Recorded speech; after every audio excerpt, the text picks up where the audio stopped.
Okay guys, hey, thanks for joining me. Melissa here. So on my channel here, I do a lot to help other women and help mothers to be able to have a path or a direction to succeed.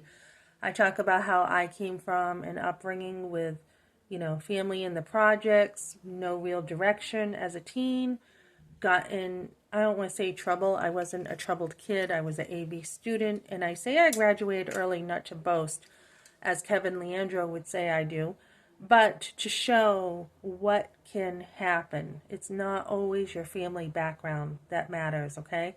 So, I talk about how my grandmother had 10 kids in the projects, dirt poverty. Does that justify aborting children? Not at all. Not at all. My family grew up and they had nothing and they appreciated, I think, a lot. And, a lot of them were successful. So you can take, it's not what life throws at you, but it's making, lemonade out of the lemons given to you in life.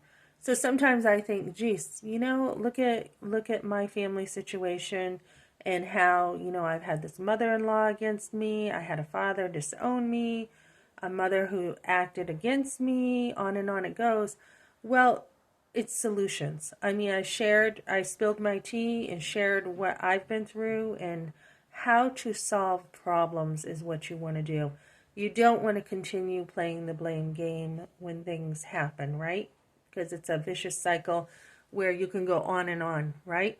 So I stood up for myself on this channel, and so let's turn the tide and talk about solutions. So, when I was growing up and my grandmother had the 10 kids, there wasn't a lot of solutions. I mean, they had their marriage annulled. That didn't really help. Not really. My grandmother, when she was older, and she would visit me when I had my kids with her boyfriend Claude, who was a Frenchman, and she would be like, he's very good to me, and he would cater to her left and right. But it was my grandfather who she said he was a good man. So, I mean, after all that time, you're like, you know what? They could have worked it out. They could have had everything. I've got a call coming in, so hopefully my video doesn't cut off.